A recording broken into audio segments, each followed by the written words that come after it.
Does comedy have a place in board games, or should jokes at the table get lost in the shuffle?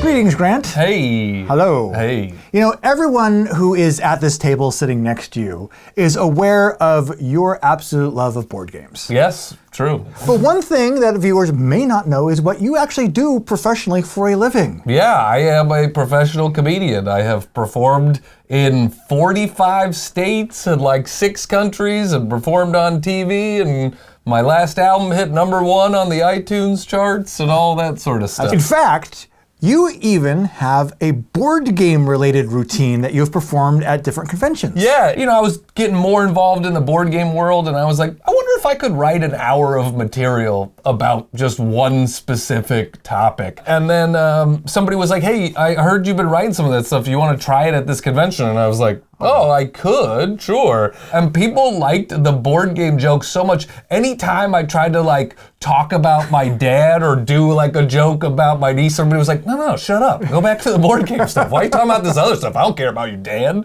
Talk about board games. And I was like, oh, okay. So you'd say that board games definitely have a place in humor and stand-up comedy. For sure, yeah. What if we leaned into that in the form of a competition? Our good friend and co-writer Matthew has actually gone and scoured the internet for board game related jokes. Okay. That we have not yet seen. That's true. I didn't know this was happening right now. Matthew has created a list of jokes for me and a separate list of jokes for you. Okay. So I thought that we would go over to the stand-up comedy corner.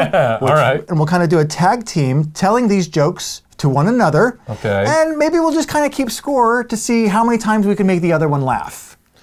If you're telling me not to laugh, I cannot laugh. I think it's going to be very easy with some of these jokes not to laugh. Okay. Okay. So fair. Let's see what Matthew and the internet has come up with. Okay. All right, so here we are. We got our places, we got our lists that Matthew has sent us that we haven't seen yet, and we'll just kind of go back and forth through our lists, and we'll see how well board game jokes can make each other laugh. All right, sounds good. Would you like to go first or second? I could go first here. Okay. I'm fine with that. You deliver, I'll be your audience of one to start with. What's the hardest part about learning a new game? Pretending you understand the rule book.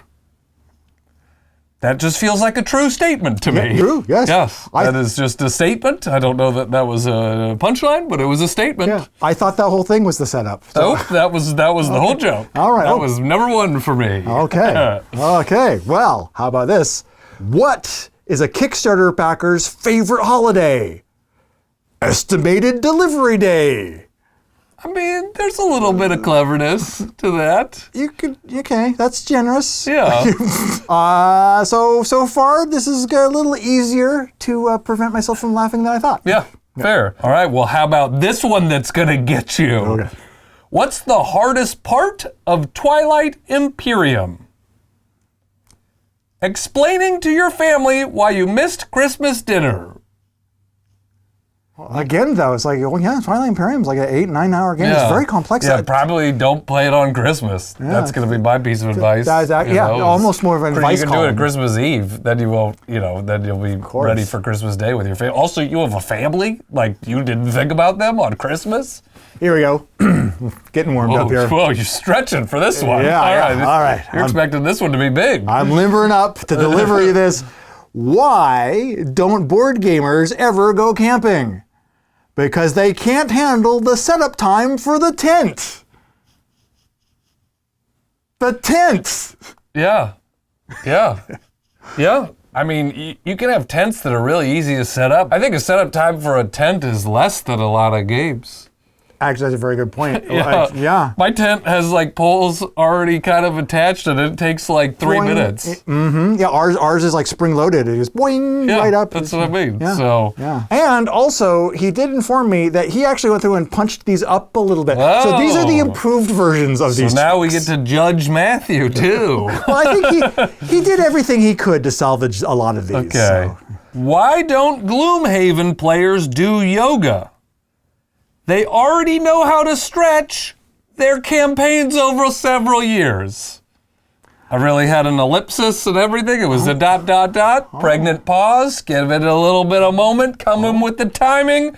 Their campaign's over several years. Oh, okay, that one almost got a near chortle out of me. Okay. That's right. Progress. Yeah. Mine also has an ellipsis. So it's the ellipsis round. Yeah. Here's my ellipsis entry.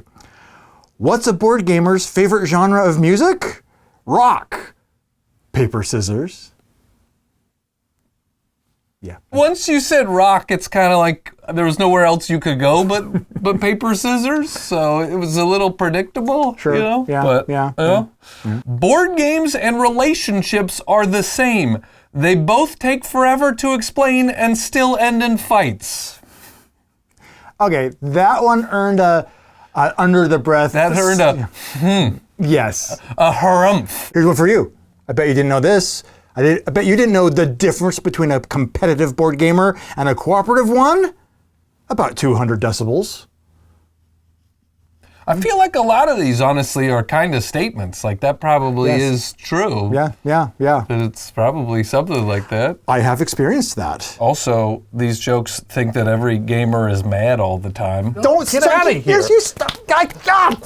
Board gamers are the only people who look at dice and think, I need 20 more of these.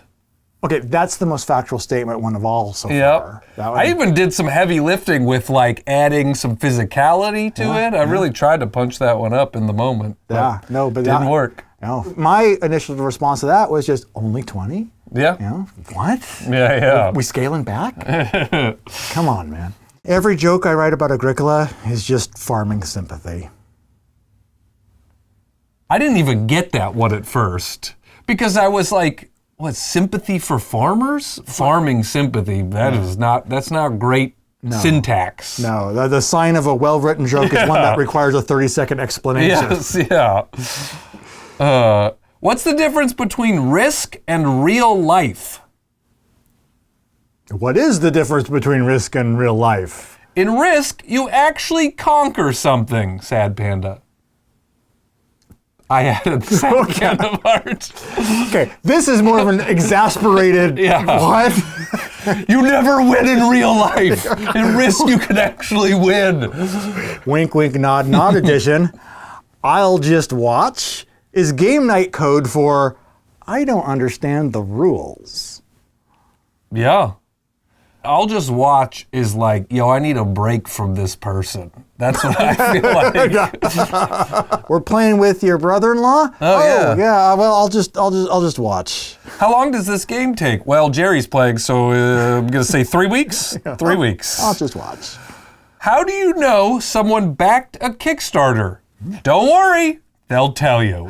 Okay, we got one. Yeah? We got one. Not a huge belly laugh, but more of a knowing nod laugh. Yes. That would hit close enough to home to get a chuckle. Yes, that one struck a chord. Okay. Yes. What do you get a board gamer that has a big shelf of shame? Nothing, because they need to learn. Okay, that one got a little out of me. My nostrils flared. At this point in this competition, that counts. Yes, it's a nostril flare in the right direction. Yeah. Board gaming taught me one thing about love. Never go all in on a bad hand.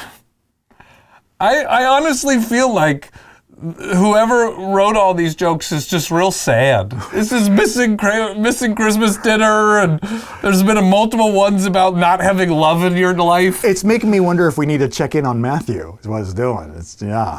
Also, that joke almost sounded blue. Oh, sure. Yeah. What's a board gamer's favorite holiday? Pass turnover. But you already had a favorite holiday one. It was expected delivery day. Yeah, which... We just recycling jokes now? I honestly can't tell which one of those is more terrible. I think the pass turnover is because I feel like that's a joke that you really only get right away if you're reading it. You need to be able to read it to see how it's written. Yeah, you need to see the hyphenation. Yes. Yeah. I wonder if I just given you my phone. If you'd be like rolling on the floor. That's what we're missing. That's what we're missing right now. Just me reading yours. Knock, knock. Who's there? Teach you. Teach you who? Gesundheit. That's what it says. That's what it says. I gotta admit, I am a sucker for a Gesundheit joke. Yeah. But even that one, that left me a little cold. Teach you. That doesn't even really sound like a sneeze. Teach you. Gesundheit. Why do cities in Catan require ore and wheat? Oh, I hate this. I hate the fact I have to say this. Because we built this city on rocks and rolls. I'll give you a point just because your commentary on it in the middle of the joke made me laugh. At this point, I'll take it. I keep on trying to steal board games, but it's a risk I'm willing to take. And risk is capitalized because it's the board game risk. Did you get it? It's because risk is a long-term game. And so the joke was because risk, you put it into the punchline of the joke, and that's what makes it funny because you're not just stealing jokes, but risk, it's a risk to steal anything, but when it's capitalized, then that's the joke because it's not the risk, it's like the board game risk. So, yeah. Okay, even though you didn't see it, and even though you definitely, obviously, are not impressed by this joke, I'm giving you the point for this one because really? Yeah, as much of a sucker as I am for a good Gesundheit joke, I'm an even bigger sucker for a pun. And dang it, that was a well-constructed pun. You gotta admit, boy, that's the one I just dumped on to the camera, and you're like, that was my favorite one. Okay, that was my favorite one, man. So, yeah, I gotta give you a point for that one. Okay, thank you. I was laughing on the inside. What's the heaviest game I own? Hurts my backgammon. Okay, I feel like that's trying to be a pun. It just didn't quite make it there. No, I'm seeing this as there's two different concepts in here that have been blended together, and the other half of each joke has been left out. Because like, what's the heaviest game I own? Backgammon doesn't make sense. But if you said something like, why don't I move my board game collection around? Well, because it hurts my backgammon. Yeah, there you go. Look at this. Matthew didn't rewrite that one enough. How many? Boy, I just looked at this and the punchline is like 5 lines and the setup is 2 lines. That's what, just being verbose in your punchline, that's what makes a good punchline. All right, we're going to do it. I haven't read it yet, but okay. How many Eurogamers does it take to change a light bulb? Okay, how many Eurogamers does it take to change a light bulb? 1. But then no other players can change a light bulb until the end of the round when workers are removed from the board and placed in the available to use box. That one gave me a headache. Yeah. Yep. Okay. I got 3 more on my list. I got 2 more. All right. Makes sense. Okay. Tell me, sir, what's the difference between a board game designer and a large pizza? I don't know. A large pizza can feed a family of 4. I mean, I feel like you deserve at least half a point for that voice. Wait, no, I'm giving that one a point. I'll even give it a point for you. That was my favorite one so far. Okay. Sorry, if you don't want it. I'm glad you like it. Yeah, I'll give it the laugh. I'll give you the point for that one. What happens when a board gamer dies? It's got dark. They get returned to the box. Yeah. Oh. I don't want to oversell this one, but I think we have a contender here. Oh. I was playing Monopoly with a friend, and he said, let's make it interesting. I said, all right. So we stopped playing. Ah! That's the best one I've heard. Well, it had a nice storyline that the expectation was broken and the punchline. I like that one. Nice. Yeah. All right. All right, here's my last one. All right. Doctor, I feel like I'm addicted to board games. I'm sorry, sir. This is a Barnes & Noble. That barely makes sense. The logic of that. Here's what through my mind. Yeah. Okay, there is that running gag on like the internet of, sir, this is a Wendy's. Yeah. So I thought at first that's where that was going to be going, but then I thought, no, it's going to be something much better than that, and it turned out to be something worse. Yeah. The laugh was more just, this is my life now? Yeah. Okay. Well, if you want, I'll give you some percentage of a point. Sure. All right. And here's the last one? Yep, last one. I think I've heard this before, but you tell me if you've heard this. Okay. Isn't it kind of ironic that only one company is allowed to publish Monopoly? Yeah, that has been said so many times before. Yeah. You know, because the word monopoly means one thing.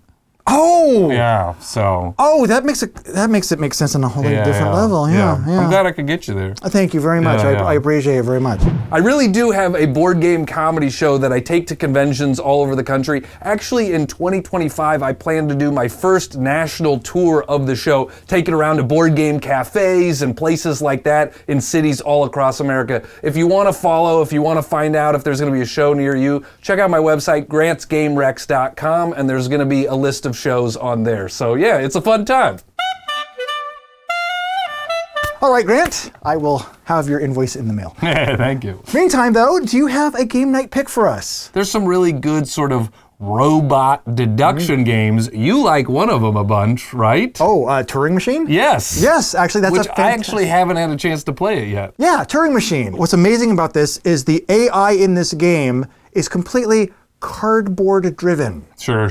It's just based on the way that they develop the cards and these little slots the cards fit into, but it really does like computations for you. Yeah. Turing Machine has like dozens, if not hundreds and hundreds of different levels of all levels of difficulty. So you can start with the easy ones and see how far you can get into the difficulty zone. Nice. You know, the nice thing about any game like that kind of breaks your brain is it also makes you feel really clever when you figure it out. As challenging as it can be, it's definitely something I would recommend as a game night pick if you are interested in that sort of really, really intense logic puzzle. Nice. Thanks for joining us for this episode, and be sure to join us again, please. And in the meantime, thanks for joining us, and take care. Yeah, we hope to see you soon. Yeah, did I say? You said thanks for joining us multiple times, but you can be multiply grateful that people are here. It's the human part of me. Yeah, See, if I was a robot, I would have not done that. But if you were a robot, you would have been like, no, glitch, said it already. But, exactly. You know, Yeah. I'm a man.